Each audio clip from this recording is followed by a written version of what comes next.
On this episode of Star Trek Universe, the Breen are finally seen. We're talking all about Star Trek Discovery 505, Mirrors, right after these words from our mystery sponsors.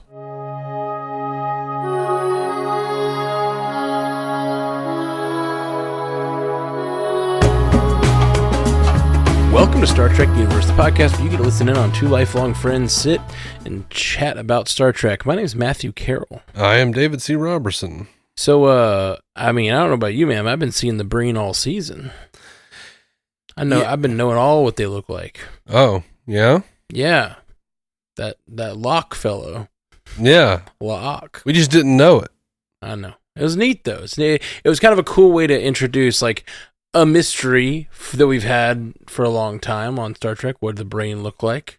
And it's just kind of cool to be like, oh, yeah, you've been watching them all season. You just didn't know it. Kind of cool. Yeah. I don't know. Yeah. I like interesting ways to introduce things like that. Yeah, I thought I was fine with it. Like, part of me, kind of went, I kind of didn't need to know. Yeah, I hear that. But I think, like, because it wasn't really couched as a reveal, and instead it's a character we know, we just find out he's bringing it, it's sort of like, I don't know. It worked for me. Yeah, I liked their backstory. Yeah. Of course, do we know they're all the same species? Yeah. The Breen? Yeah, I mean, it seemed like it. Like they were... We only saw two, and the other one was his uncle. So see, this is me just in this podcast, in this moment, second guessing, but like, what he kept saying, like, this is the face. This is our face. Like they talked about the mask being their face. And no. Oh, explain. What had happened was, when like the weird gelatinous green form when their helmet first comes off, that's their true evolved form, according to the uncle, and according to what the Breen believe. Like that's why they wear the refrigeration suits, so they can keep that form, because they feel like that form is more proper and more evolved. And by like solidifying and holding that form, you're losing focus and you're losing a part of yourself. Interesting. But like L'ak was saying, like, no, both of these forms are part of us. Yeah. And should be embraced. Okay. I was curious about that when they were talking about the different faces, and I thought they meant, like, because they never show their face, it seems, at least on Star Trek up till now, I thought they were saying, like, them inside the suits is, like, some sort of, like, kind of like, if you haven't watched The Mandalorian, right? I've seen parts of it. There's just that whole thing of, like, they never take their helmets off, right? Yeah. Like, the helmet is who they are, you know what I mean? Like, right. I kind of was thinking it was something akin to that. Well, I don't know if they intended this, but, in DS9, I believe it said the Breen don't bleed. Interesting. But, like, maybe that's just when they're in their refrigeration suits, because L'ak bled like a stuck pig, dude. Right. Yeah. Maybe that gelatinous form holds together a little better. Yeah. Interesting. Okay. Well, I thought this episode was a lot of fun. I mean, I feel like we're kind of bearing the lead with not talking about the ISS Enterprise. Oh, is that the lead? Yeah, that's definitely the lead. Is We found out where the original Enterprise, the one that we first meet the Mirror Universe, ends up, being a rogue ship. Like, we get this storyline that we never got. Like, Spock leads people to, like, rebel, and, like, Saru apparently joined them, and, like, that's just real cool. I like it a lot. Well, I mean, the Kelpian slaves, Saru, previously in Discovery, had been inspired. Yeah. So I think it's neat that character, Mirror Saru, ended up with Mirror Spock's crew, like, on the ISS Enterprise, like, taking off. I just thought it was neat. I assume the Emperor that they were talking about, who got killed for making all the reforms, was Spock. So he was no longer part of the crew. Okay, gotcha. Yeah. I need to, like, it was neat. It was a neat way of telling the story and giving us this cool background of what happens in the Mirror Universe to this ship, even though, And the fact that whole crew ended up in, I kind of thought it might be also a nice like backdoor way of introducing some of those characters in the timeline in the future. We talk about Section 31 show and all this stuff. Like, I forget the name of the crewman that they talk about. They talked about some crewman and how she had like left. Dr. Cho, she became a rank admiral in the 24th century. Yeah. So I'm like, what if in like a Section 31 show we meet? Because it just seems like she also went underground into secret because she was hiding about this whole secret to the progenitors. But like, what if there was also some tie into Section 31 in there? Yeah, I mean it seems like they might be setting something up there, but they said that the crew of the Enterprise wound up escaping, and they became like they're all in the Federation database. Some of them became Starfleet officers. She became a branch admiral, is what they said, and I think all that's neat. There's definitely a lot of room to bring people in somewhere. Yeah, they really could be anywhere because that ship could have come across to a different time or anything like that. It could be anywhere in the time stream or whatever that they came over. So, yeah. Well, I guess that one lady is the 24th century. So it has to be before that. Yeah, because she was part of the scientists who figured out the progenitor stuff. Yeah, right. Yeah, I mean, if I understand it correctly, they all came into sometime in the mid to late 24th century, and by the end of the 24th century, Dr. Cho was a branch admiral and was working with the scientists. Yeah, it's a lot of fun. I just like I really like. I often talk about how like an episode of a thing or a piece of a canon like uses up parts of the canon, and I think showing us where the ISS Enterprise ended up is like, it kind of like closes that door to some degree. Like, it shows, but they also introduce this whole new idea that somewhere in the prime timeline, there's just like possible mirror universe people, hanging out. Yeah. We might have encountered them and not even known it up till now, It's a lot of fun. Absolutely. I have never once ever in my entire tenure as a Star Trek fan, to my knowledge, unless you guys can go back and find a clip of me saying so, I have never wondered whatever happened to the ISS Enterprise.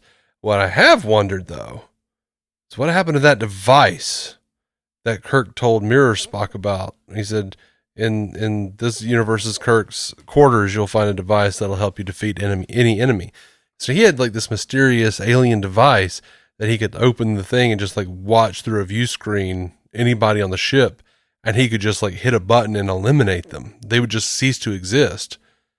And it was like a huge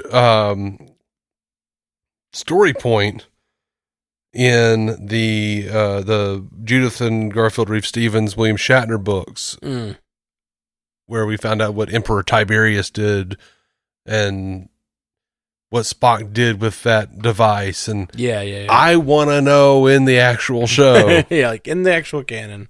Well, and that's why they get to do stuff like that in the books. It's like a piece of canon they will unlikely ever touch. I mean, yes and no. I mean, if whatever they're looking for, if like Mirror Kirk got that from the progenitors, that would be interesting. Oh yeah. That's all I'm saying. Like that would, I guess Emperor Spock may have just been very surprised and not known he had to like eliminate certain enemies. But I'm like, man, how did he get killed with that device? Oh yeah, because that's how like Mirror Kirk was rising through the ranks. Well, it's also like a paranoia thing too. Like you're constantly watching around you. That's the whole idea behind that device. Is he's like, it's a world where they're like bred and raised to be paranoid and like fight everyone around them.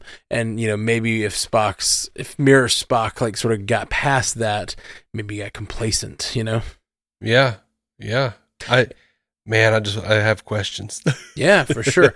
Well, and it's also it is also a bummer that he was murdered but it also we know that on into DS9 there's still like there's still there's still the dark timeline. It's not like he fixed everything. Oh yeah, and it's diverged so much now. I think they said back in the episodes with George O, they said that it had diverged so much that they could no longer pass between universes.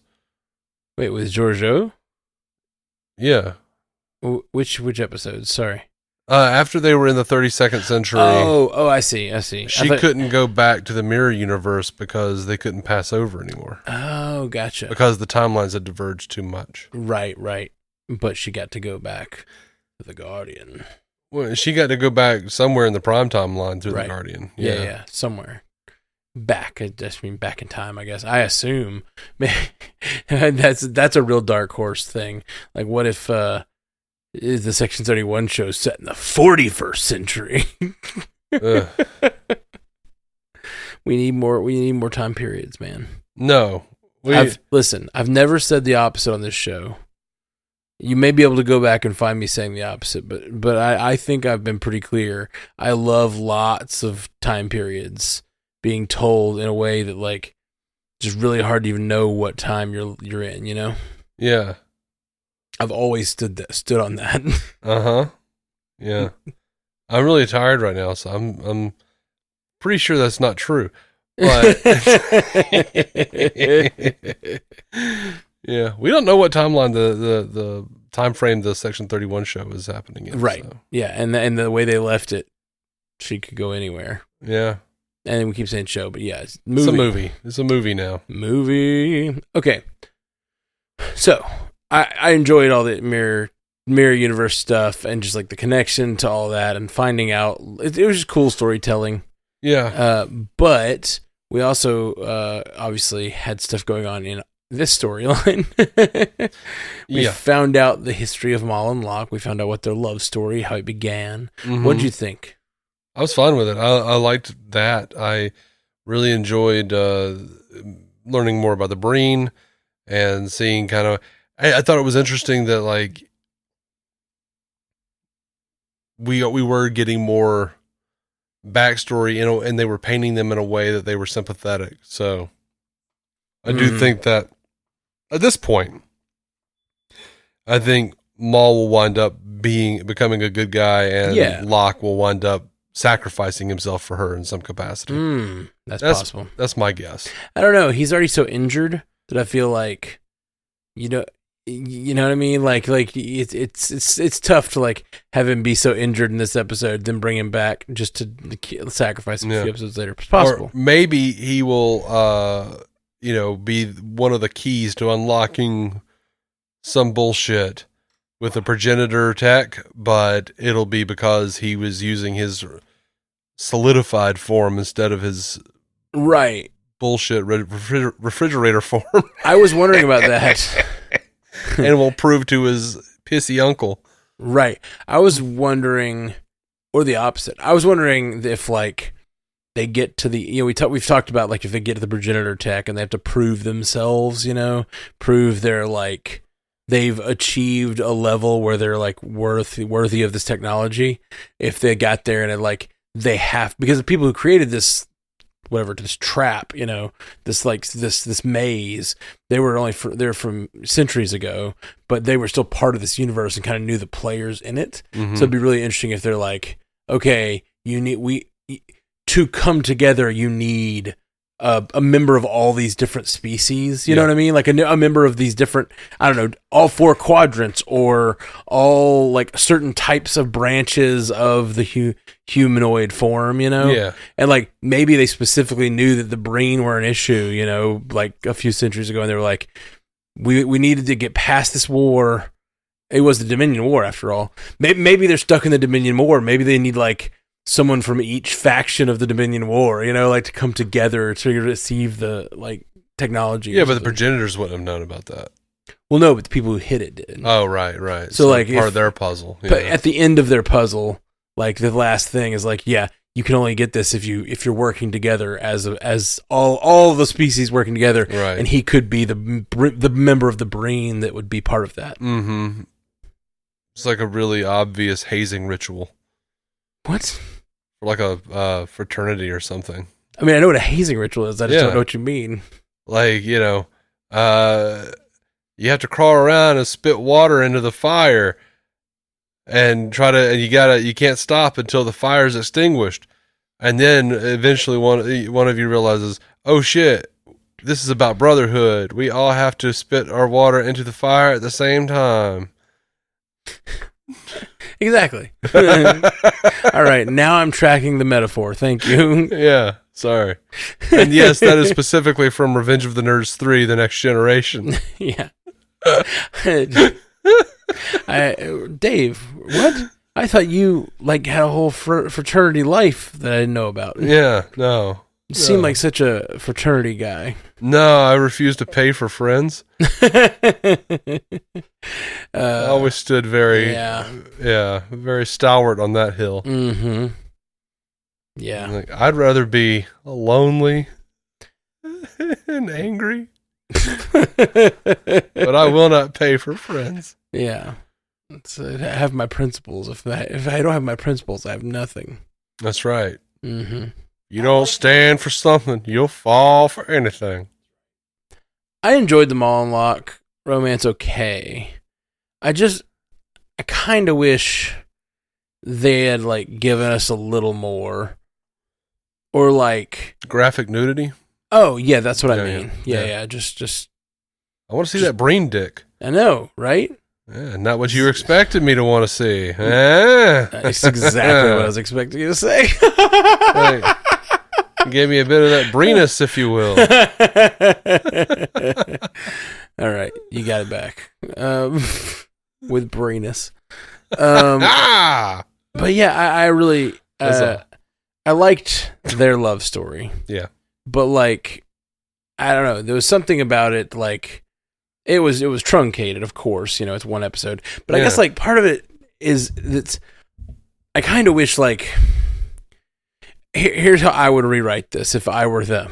Mm-hmm. I would make at least they have to have she has to have a bringing officer. During a wartime, they had to schedule a bringing officer with her on her ship when she's on the runs to pick up some dilithium or whatever. You know what I mean?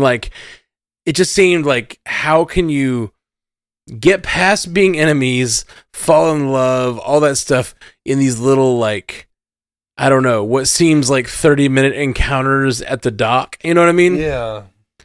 Well, I mean, I assumed there was more time that they were spending together off and on, but... Right. Well, that's what I was going to say. Maybe they do that. Maybe they say, oh, and then they got away together. Or but even that, it just feels like a leap to be any kind of buds or friends, friendly, and then turn to love. It just didn't seem like the steps were all there. Yeah, and my question was even in our day and age, you wouldn't be able to get around it. How they in the future and they're making out behind some crates and ain't no cameras picking it up. Well, they had a invisibility shield. Did they? Yeah. Oh yeah, I just didn't even notice that. Yeah, they did a camera thing where they showed an empty space, and then they went through the sort of a warbly Wakanda-esque, invisibility shield. Oh yeah, I do remember. And they were in there, and then the uncle came over. But also that was the thing. The uncle came over, and there was a clear device projecting it that had lights on it and stuff. Uh-huh. If you're gonna create a device that projects an invisibility shield, the device should be on the inside of the invisibility cloak. Yeah. So no wonder Unc had suspicions. Yeah, it's a big light up thing saying, "Hey, something's invisible here." But they did a good job of making them, making you care for them, making you care for Locke specifically. I feel with his desire to be free, but his desire not to hurt his uncle. Mm-hmm. And he shoots him in the shoulder, and she's like, "Why didn't you kill him?" And he's like, "He raised me." I don't know. It just gives them a lot more moral complexity, and I've seen that through the entire season that they seem a little bit. They're just trying to get free of something, and this now we learn. I forget what the name of the thing is called. That the brain. Iraq or Iraq or something like that. Yeah. Some sort of like Iraq. Something. I don't know. They have an Iraq. Yeah. It was like a blood bounty or some shit. Yeah, the blood bounty. Whatever term they use in the Breen language. So anyway, I dug it. I thought it was fun. And I'm like, I feel like where we go from here will be like a little less antagonistic. Like clearly they've made a little bit of inroads with them. Yeah. Both directions. Yeah. So, yeah. I don't know why, but it did really like, okay. So I got this show, man. This show, I am like trying to tell you how much I enjoyed a moment, but then there's always something weird in there that like just like gets at me. You know what I mean? Like It makes me feel like, well, it's good, but there's that. It just, every time I like a thing, I always have, there's something in the middle of it that I'm like, but, and I was going to say, I really like the scene where they come through and Raynor's like helping, like Raynor learning to like work collaboratively, you know, that whole scene was actually really effective. I think more effective than any of the other scenes we've seen of Raynor trying to like learn his lesson, you know? Yeah, he's bribing them with some kind of citric. Yeah. It's like whatever, some sort of ale or something. Yeah, something. And that scene was great. I really enjoyed it. A lot of fun. And then like when they finally figured it out and he's like, they're flying out of the thing on the Enterprise. Like it was all very fun and cool. But then like, I started thinking about how much I hated that she used an obscure stanza from a book that Raynor had, like from Raynor's culture. Yeah. Instead of like anything that your friends that you've known for so long would understand. Like there's clearly like, I mean, it just seems like you'd have like a way to encode a message. We have SOS like smoke signals and stuff now, you know?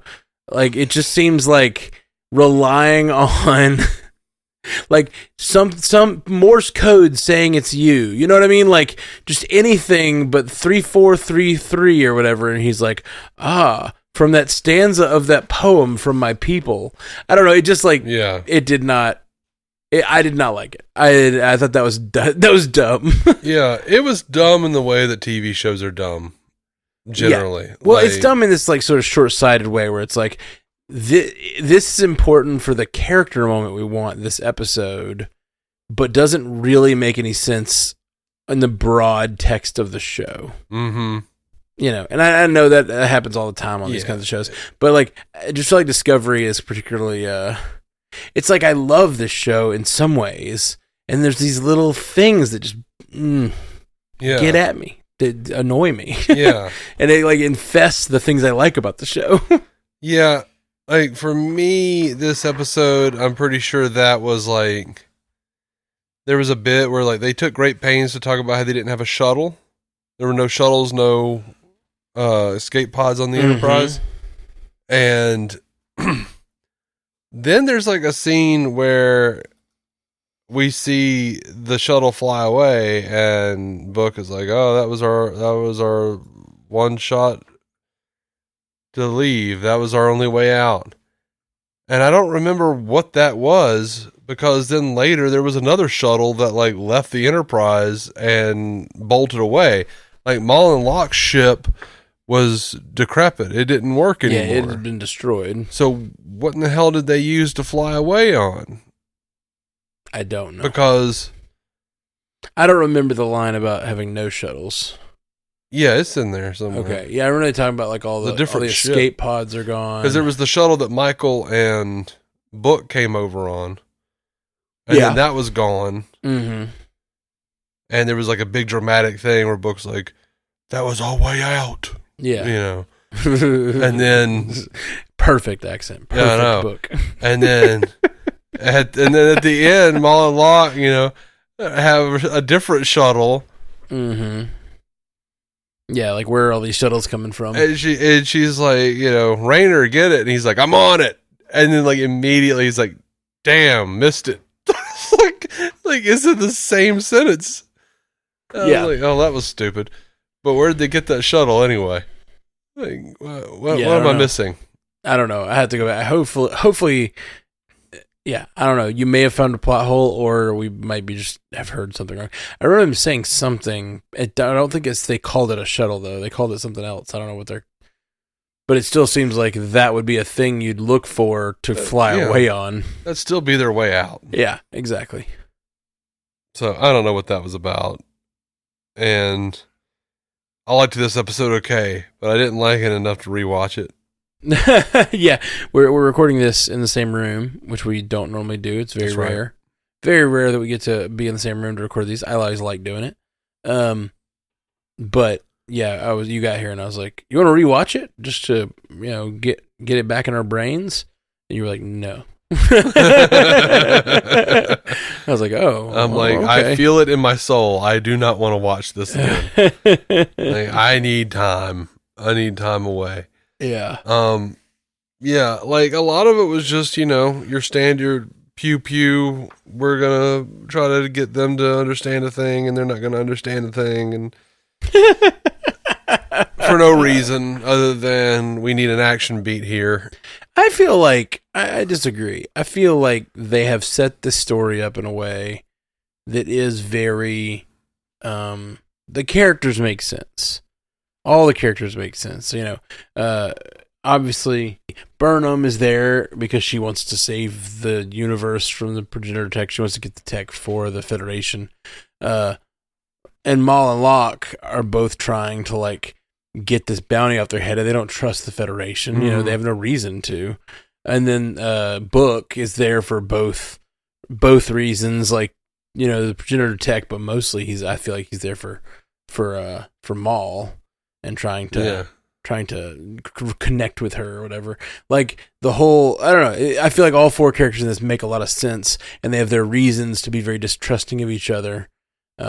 Even our protagonists are like, yeah, they want to make inroads with these people, but these people could absolutely just murder them. You know what I mean? Like we've seen them do it, and I don't think they'd even hesitate to murder either one of them. You know what I mean? They tried, with the bug. Yeah, I'm struggling this season. I'll be honest. Oh yeah, it's just it feels like it should be like a 2 to 3 hour movie, and they are just stretching it out. And I felt like this was so much just save the cat bullshit in an overarching story.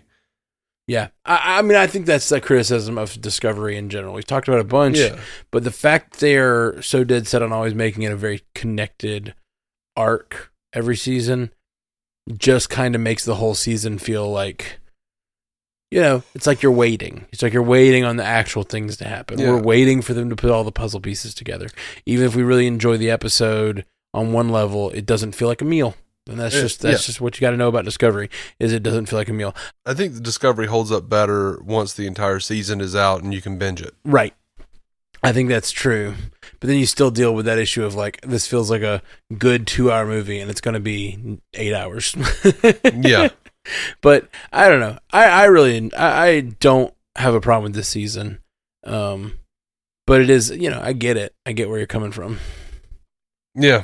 I've just liked this season more than I did last season. Uh-huh. I feel like I should be a little more intrigued because it's the progenitors, but they're just not dealing with the progenitors very much. Just all this puzzle leading up to it. Yeah. Well, I agree. And I think, it's similar to what we had last season with DMA, where it's like you're dealing with the repercussions of what's happening in the universe and DMA. And then the episode got really interesting when they actually, or the last 2 episodes got really interesting when they actually dealt with the creatures outside of, regular space, which I think that's the thing, is I think you just feel this type of storytelling. Yeah, it doesn't really have anything to do with Discovery. It's just they've chosen this type of storytelling that always feels like it's leading somewhere, and only once a season it lands the plane, and that's just, it's just not, I don't know. It doesn't, even if I like all the stuff going on, even if I enjoy all the characters, I never feel fed by the show, which is really unfortunate. Yep. I won't say never. there are definitely episodes I felt fed by the show. There's some really great Mirror Universe stuff in that first season that I love. Oh yeah, that is true. There's some great Georgiou stuff. I love the Guardian episode where she gets to take off. I don't know. There's some really great stuff. One of my favorite episodes is like season 3 when she like actually wakes up in the 31st century and it's like just her and Book. You know what I mean? Like that was a great episode. There's some wonderful episodes of Discovery, but they're always the ones that feel they're still a piece of the whole, but they feel like this episode is an experience. I love the episode where we find about Saru's background, Yes. Great episode. That was a great episode. I'll agree with you. Well, one of the things that I liked was that he kind of juxtaposed finding out about Moll and L'ak's history and how they became a couple with like Michael and Book kind of coming back together a little. Yeah. Well, I definitely think they are constantly kind of shoving it in Michael's face. There's a moment in this episode where she's one of the either Moll or L'ak is like, no, if we can't be together, we don't want to live. You know what I mean? Like, us being together is the only thing that's important to us in the universe. We'll literally just burn the universe down by handing over this progenitor tech to the Breen if it means we get to be together. And it's like, and Michael looks like, you're a madman, but also, ooh, I wish I had that love. You know what I mean? Like that love sounds real good, and the man I want to have it with is right there. But situations have let us pushed us apart. We have allowed situations to push us apart. Yeah, and I think that's definitely something that is like driving her a little crazy in the season, where she's just like watching these characters that love each other so much. They're doing crazy things, but they get to have love. You know what I mean? Right. But is that kind of love worth it if you're willing to throw out your responsibilities? Right. Is it? I don't think that's a clear question. Yeah. Like and that's what makes it fun. That's what makes it interesting. Obviously, ethically, I'm on Michael's side, but like, if that's your life, if you choose to live a life and be lonely forever because your responsibility is keeping you away from the person that you love, experientially, that's a tough life. And she's jealous. And I think that's a great juxtaposition. I agree with you. Yeah.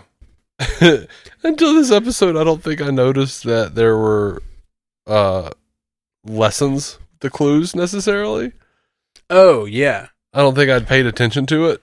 Yeah, I think they were definitely like, hey, if you've missed this so far, there've been some lessons going on. Yeah, and Michael just flat out like brings it up and starts talking about it, and that was funny to me because I had just not paid any attention to it. Like, I hadn't really.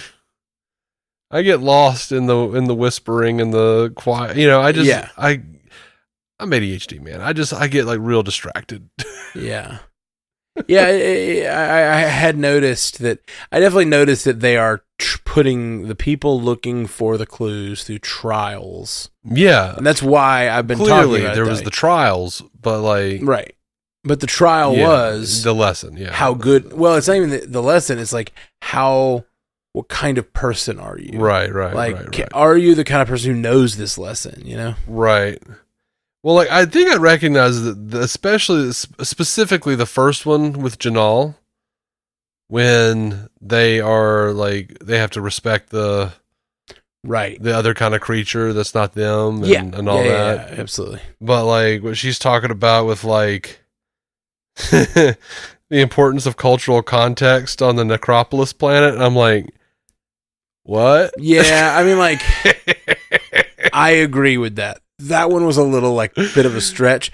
And also like, is that what they're saying, or are they just making a hard puzzle? You know what I mean? Like, I don't know if, and the importance of cultural context, like that is part of like that story. The importance of cultural context is like, yes, that's important, but also the whole idea is like, there are also ethics that we have to like live up to. And I don't know, like cultural context thing was a little funny. Yeah, especially since like she brought up like what you were talking about, where she brought up that code from that book of Rayner's from his culture. And we had that bit earlier where he's talking about boiling a cake, and they're like, "Why would you boil a cake or whatever?" Like that's something they're definitely playing with this season, apparently. But yeah, well, at least this episode, because it was like, yeah, it just feels forced. Not to mention all the brain stuff, right? Well, that whole thing, I mentioned it before, but the whole beam saying 3433 or whatever, like that whole thing just feels forced. It feels like they needed to have some sort of little tie-in from Rayner to Burnham to show that she cares, whatever. But it just felt a little forced. Yeah, it was a little weird. The one thing if it was like she knows, like, let's say Rayner's on a shuttle out there by himself or something like that, and they have to do it, and she has to communicate with Rayner specifically. But if you're sending a message to your crew, it's like, why are you narrowing it to Rayner, and why are you narrowing it to a reference to his culture that he may not think of that context, you know? Yeah. I mean, you can even make a reference to Catcher in the Rye, which is one of my favorite books. I will not catch. I'll be like, what are you talking about? Yeah. So I'm not a serial killer. It's just one of my favorite books. Not much of one anyway. Yeah. He is, but he's way too lazy to do it. Yeah. Well, I get distracted. He's too lazy and distractible to follow through with it. And for whatever reason, there aren't deadlines for it, so I don't ever like just have like a late night cram session. Yeah, that kind of stuff. You got to create your own deadlines. Yeah, I know. I'm just not very good at that. By the way, what would a cram session for a serial killer look like? Would it be like a literal cramming? Oh, I see what you did there. So, in this episode, I really thought they were going to go with. I thought we were going to like meet someone from the Enterprise mirror universe, like when they had all those, aka the Minterprise. That's right. The mirror Enterprise. Anyway, when they walked in there and there were all those beds and stuff inside the transporters. Okay, I thought they might have like stored someone in a transporter buffer or something, which we know they've done on the Prime Enterprise to keep the little girl alive, and like we've seen it done obviously in Relics or whatever. So, like I thought that's what they were gonna do. And then, like, maybe we meet someone from the alternate universe who has the clue or something. You know what I mean? Like, I thought we were going with something like that, especially since they clearly used the set from Strange New Worlds that they're filming on. Oh, yeah. To film this. I thought, maybe we're going to get maybe we'll see Mirror Spock, you know? Right. He's still young, but then he was dead. And I don't know. It's just a whole thing. I really thought we were going to get more from it. Or maybe Cho was still alive in the pattern buffer or something, you know? Like, I don't know. I thought something. I thought we were going to see something more. I did not think we were going to see anybody, but I will say that watching Michael tearfully look at Spock's console is quite honestly just. My brain went blank. I literally don't know where you're going. Like, I don't know which way you're going to go on this. I feel like you're going negative because of your tone of voice. But it's still unclear because, like, I could see you in a certain mood loving that moment because it's Spock. It's his console. Yeah. And I could see you in another mood being like, this is Discovery bullshit. Like emotional, well, it's like not overly. Like Discovery bullshit. It's just. And I don't mean Discovery bullshit as in Discovery is bullshit. I mean, like, this is the kind of bullshit they get up to that annoys me, you know? Well, you know, it was fine as far as like the emotional moment because I felt it for a second. Mm-hmm. But then I was like, no, this is what they're doing instead of showing us Ethan Peck with a goatee. Like that's really what I wanted. Yeah, that's what I wanted too. It really is. I was like, man, get me Ethan Peck with a goatee right now. I mean, you know, and dude, that's also age him up a little, you know, like, oh yeah. Did you catch the hologram thing? I don't think so. There's a little line of dialogue where Book mentions like there are no holograms on this Enterprise either. No hollow emitters on this Enterprise. That's either, really funny. Like that. That's really funny. And I was like, come on, man. Give me like a Tasha Yar hologram of, fucking Mirror Spock for a second. Yeah, exactly. Yeah, okay. You still got some feedback? Is that right? I do have feedback, but did you see that somebody online actually transcribed what was on that plaque, the actual words that were on the ISS Enterprise plaque? Please. It said, "The new High Chancellor presented hope and justice as if they were natural to our world. His words, the light of hope shines through even the darkest of nights, became our rallying cry. He spoke of reform and changed many of us, but some saw this as weakness. They killed him, and we sought help from an unlikely ally, a Kelpian slave turned rebel leader. He spoke of visitors from another world, a near-perfect mirror that casts our darkness into light. With his aid, we secured the Enterprise, but he stayed behind to continue his work. We bear scars from our escape, but our hope remains. May it carry us into a shining, peaceful, and just future." That's cool. Isn't it? Yeah. I liked that. It's really cool. Yeah. I like it a lot. Really well written and really fun. My favorite line is the first one, where it's like, "The new High Chancellor presented hope and justice as if they were natural to our world." Yeah. Oh, that's so good. That's so good. It's really good. It's really, really good. Love it. And it does make me want more from those characters, what happened to them. I really would love to see where they are in the timeline or what's going on. Yeah. As I always say, give me more time periods. Yeah. Absolutely, man. That's you sold me. Yeah. I know you're normally reluctant and I'm normally yeah, give us all the time periods. Don't stop. More time periods. Now I want a mini-series called Star Trek Shattered Mirrors. Yeah. That each episode does 2 or 3 people and shows us their lives. Or one and it shows their entire life. You get the scope of their entire life in the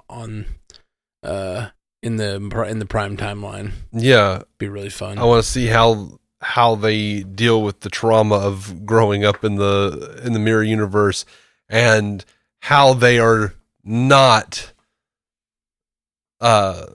suitable for living in the prime timeline, and how they are doing specific things that set off alarms with other people. And there'd be times when it it'd be Lorca all over again in a way, except Lorca was doing it as a plan, but they're trying to do better, but just little things are off about them, little things, they have impulses, their natural impulses are not what everyone over here's natural impulses are. Yeah, I dig it. That'd be fun. So yeah, we do have feedback. Yeah. Now I'll start off with, because we've got 2 from Stu, kind of. Ooh. Because last week, a stuo, if you will. I was gonna say a Stuart Big, but I don't get that because he's got 2 feedback. So it's, instead of a Stuart Little, it's a Stuart Big. Oh, yeah, man, I didn't get that at all. Yeah, sorry. I think it's because you said Stuart. You normally say Stu. Yeah, I do. So I was like, "Who's Stuart Big?" I thought that was a celebrity's name or something. I didn't know, some musician. No. Anyway. So last week, Stu in his feedback said, "You realize how that's worse," to Michael Burnham, explaining she had nerve-pinched younger Michael. And we were like, no, the nerve pinch is a pacifistic defensive move. Yeah. And we both asked him to elaborate. To that, Stu said, "I mean, it was worse that Michael just said that she knocked out her younger self and didn't really elaborate that it was self-defense or anything." Ah. Gotcha. Yeah. Cool. Okay. Yeah, I guess at that point they're "Where is she?" And she's like, "She's sleeping." It wasn't it wasn't they knew that beforehand that she was even passed out or whatever. Yeah. So Stu also sends us an email titled, "It Isn't Easy Being Breen." Stu, bring in the fire. Good job. I know. Yeah. Stu says, Hey, Stu. I'm sorry. A couple of things to cover before my thoughts on this week's episode. Apologies for my extensive rambling. First of all, why would I be pissed off if someone else was made third host? Maybe you don't remember, Dave, but you offered me a co-host position in a Twitter DM convo a couple of years back, and I declined, beyond maybe being a potential fill-in if needed. And now, if they do a Scotty-centric Strange New Worlds episode. So not a big deal. Though I will point out, Matt, if I was a third co-host, your editing wouldn't be any more difficult, as Dave and I would share a mic, and we wouldn't be talking over each other. That's true. Good point. Yeah. And actually, I do remember that, Stu. I don't know how that has... Why would you be pissed off? You declined. Well, no, you were saying he'd be pissed, so he's saying, why would he be pissed? Oh, that's what he said. Oh, right. You just repeated what he said. Yeah, okay, gotcha. Well, I didn't remember last week. Yeah, I get it. But now that he brings it up, I'm like, oh, yeah, I remember that. Yeah. Yeah. So fine. I remember you talking about it. Right. Okay, so where are we at? Secondly, the whole issue I had with the Raynor thing last week is that I feel it's a microcosm of a main issue I have with Discovery ever since the ship came to the 32nd century. It's a brave new era for Star Trek in general, and it seemed like the perfect opportunity to shake up our characters and put them in situations where they had to accept they were out of their element like never before and would have to change to adapt to this time. But it just feels like the inverse has happened. The Discovery came to a post-burn universe where their ship not only had warp, but the spore drive, so they were by default already kind of the hot shit in terms of Starfleet vessels. They just lacked more modern defenses and personal transporters and such. That put them at the forefront of the mission, and it seems like the Federation of this era has to change to be like the Discovery. The new Federation is just an organization that is depicted as having to regain the feel of the old Federation, which the Discovery characters are seemingly always having to remind them of. And sometimes they have to go rogue and disobey direct orders for that, and it always turns out they were right to do so, regardless of the potential for them to be wrong, given how unfamiliar with their current setting that they should be compared to anyone else. Instead, it's just constant validation all the time for Discovery's judgment. I mean, I get it, but that's kind of always a thing in Star Trek. Yeah. I mean, I agree completely. I think that, it's the, original sort of problem with Star Trek is that you have to have forces for the crew to fight against. External forces are important, but you also need internal Federation squabbling. Mm-hmm. And of course, in a show, people generally want their protagonist to be right. They want to be fighting on the right side of things. I don't feel that way. Yeah. I like a more complex view of things. I think a lot of people do. Yeah, which is why we love DS9. Exactly. Why Star Trek 6 is our favorite. Right. Exactly. The complications of the characters is, I think, what's most interesting. And so, yeah, I'm with Stu, but I think the problem is bigger than just blaming it on Discovery or calling it Discovery out for it is whatever. Yeah. It's just a Star Trek thing, I think, generally. Yeah. So when a character like Raynor, who must have at least 20 years overall experience serving in Starfleet on Michael, and probably way more experience captaining than her, has to get told the right way to do things not only by her, but Tilly, who was an ensign who got promoted to first officer, it just rankles a bit as not being very believable, and a waste of potential of how Raynor definitely could have some points, and the sort of stuff he's had to deal with for the bulk of his career before Discovery came along to make things better could have been contextualized as a necessary thing to bear in mind. Yeah, but Raynor also is coming out of a war, and he's got a very specific warrior vibe, and they're trying to usher in this era of peace. But I think he's right, and he's been proven to be right. The Breen were coming. Mm-hmm. Also, I think Strange New Worlds doesn't get complaints about its emotional content because overall it seems to stick to the traditional discipline and chain of command stuff when the characters are on duty far more, and being more episodic is free to not linger on the same personal issues from week to week so much. Yeah, I think that's one of the big big issue, or the big like things there. It's just that it can move on and go to the next story, and Discovery feels like it needs to stay on the same topic. Mm-hmm. He does point out Spock and Chapel stuff aside, though.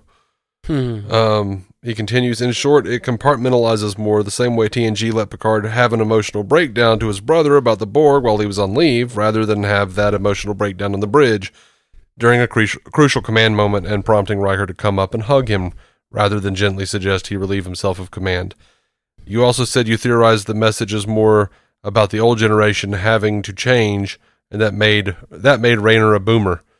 But Rayner is literally the younger generation in this story, despite being physically older than Burnham. So I think that makes her the boomer, telling the people who are living in a world they partially created how they should be living. And that's my 17 cents on the matter. I mean, yes and no. I mean, he is the younger generation, but she's coming in fresh-faced from another time frame entirely, and he's been like dealing with this bullshit in this universe the way it is. That's the thing. It's like, chronology aside, it's like about the fact that he's like an old curmudgeon guy who thinks things have to be done a certain way, and she's coming in with her ideas about like, you know, collaboration and equality amongst the crew, and like being an open person and all this stuff, and he's pushing back on it. That feels very much like and it's just that he comes from a world that was going through all this war and stuff, and now she's coming in, like you said, fresh, and it's just, I don't think the actual chronology has any impact on this. The sort of what the lesson is, right? But they're very clearly making him right about a bunch of stuff. Oh, so, see, I don't think that's true necessarily. I mean, he was right about the Breen. He came in and saved Tilly and Adira's asses when they were trying to help Michael figure out that bullshit on the planet. Yeah. Well, I mean, he's clearly competent. Yeah. But, I don't think I think they're constantly, and I think Stu's right, I think they kind of just constantly want the crew of Discovery to be in the right all the time. And they do. It is an issue for the show. And so, like, Rayner's different from them, so instead of like my favorite Star Trek is shows that like embrace the differences and everyone works differently, you know.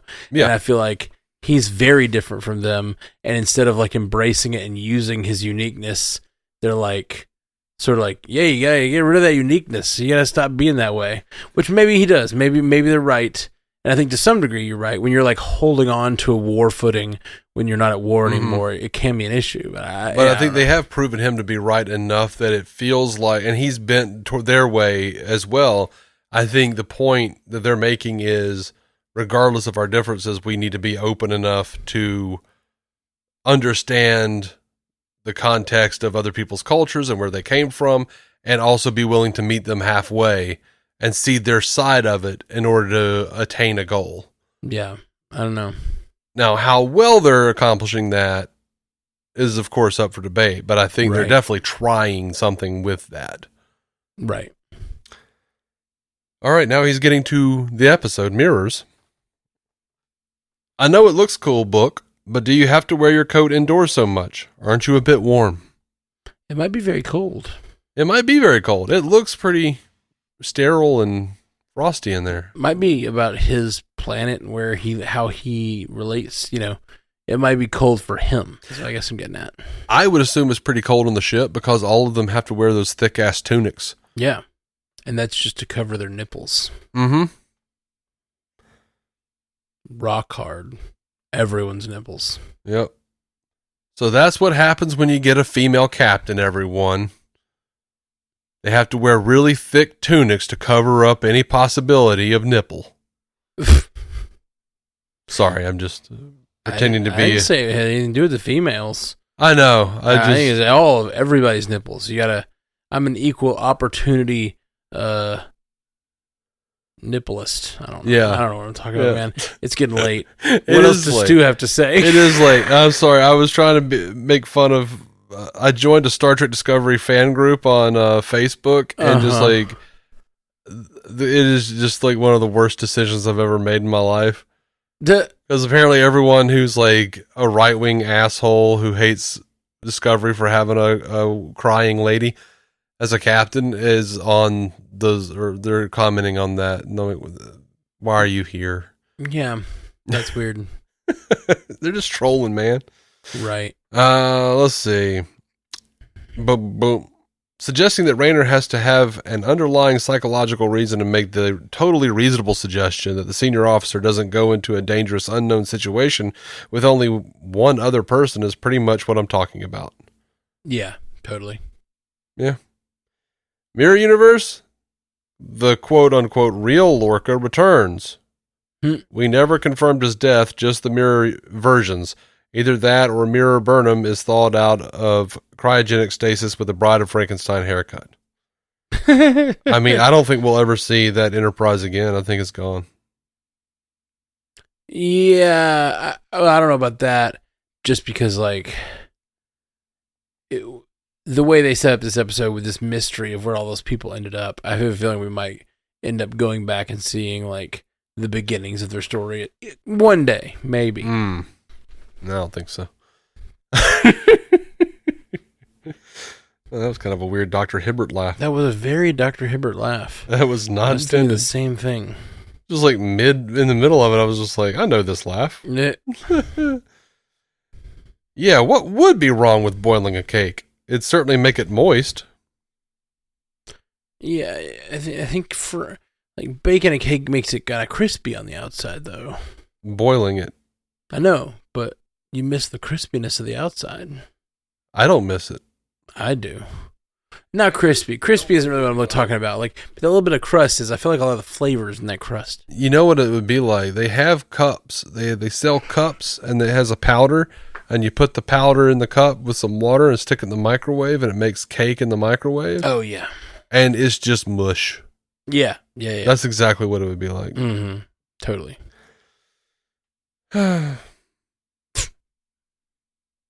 Take a shot every time someone says, quote, clue in this episode if you want to die.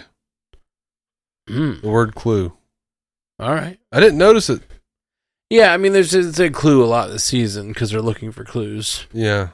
I mean, that's what they've decided to settle on. They could have, like, called the items that they're collecting the clues. They could have called them something, I suppose. And then, whatever.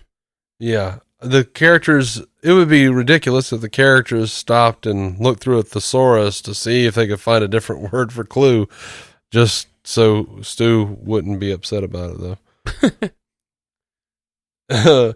Same for every time the episode does a slow Dutch angle zoom in / zoom out. They do love to do that. It's very Joel Schumacher.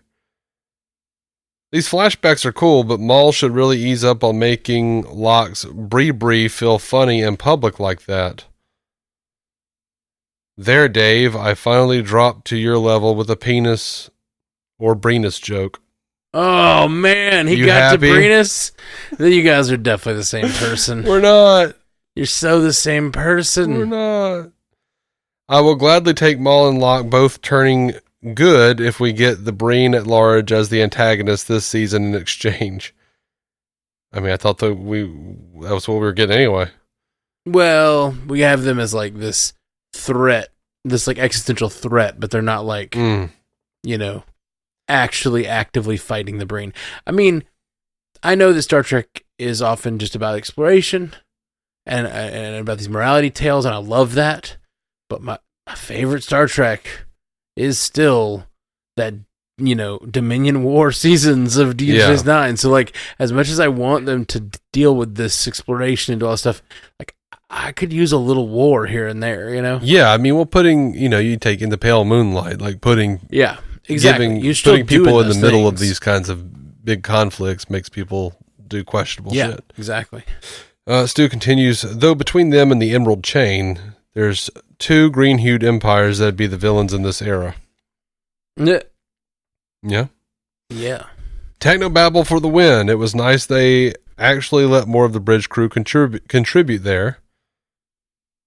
I feel like, we got a little more. Look, I'm Rayner. Yeah, I know. Matt's got a clothespin on the top of his ear. I'm Rayner. Yeah, I got you. Sorry. I'm getting punchy. I know. I looked up. I swear to God, I looked up and I saw the clothespin on your ear, and I thought, Matt's about to fall asleep. I was doing it like as a way of keeping myself up. I was like pinching myself with clothespins. Well, no, you just get silly as shit when you get sleepy. I do. Let's see. Does Culber and Tilly have two scenes together? Does Culber and Tilly having two scenes together count as a B story? I mean, it's a thread. Yeah. It's a thread in a season tapestry. Mm-hmm. Every time they show that picture of the progenitor, I'm like, what's this bald changeling got to do with all this? I thought the exact same thing. You know, the lady that played that progenitor played the female changeling on DS9. Oh, really? I recognized her in this image, in this episode. Yeah. I was like, why are they showing the changeling from DS9? That's funny. It's really funny. Yeah. Because I definitely thought, like, I didn't even get to, oh, that's the progenitor. I was like, why are they showing the changeling? Yeah. Stu says, good episode that surprised me with where it went several times, though I would not have put it past them for L'ak to be killed by that somewhat contrived judo throw into broken glass. Glad they didn't go there, and the Breen stuff is interesting. They're not just a weird ripoff of Princess Leia's bounty hunter disguise anymore. I knew I'd seen that somewhere. Raynor got to lead too, which I shouldn't have to single out given his supposed veteran status, but I'll take it. Thank you, Stu. Thank you, Stu. Always a delight to hear your messages. It is a delight, though I will say, kill your darlings. I'm getting raspy here. Christ. Wow. Oh, man. Yeah. And Stu's like, well, you getting tired of reading my message? Well, you took a chance to read that whole plaque on the wall. Come on. Priorities, Dave. I'm sleepy. What is this version of Stu that you're doing? Is that like, it sounds like Brooklyn Grand Nagus or something. Brooklyn Grand Nagus. That was my nickname. Get out of here! I'm walking here. All right. You read that whole message, Quark. I love that Wallace Shawn got to be the Grand Nagus. Just great. It's just great. Oh man. Yeah. What a show. That really, I mean, it is still my favorite Star Trek. If I didn't see him playing the Nagus, I would have thought it inconceivable. Very nice. Very nice. And my nipples got hard on that. Ooh. You want a peanut? No, I don't. Joel untrue. Live long and prosper. Thank you for listening to the Star Trek Universe Podcast, a Stranded Panda production. If you'd like to hear more from David C. Roberson, check out the DC On Screen podcast or maladjusted.tv for his web videos.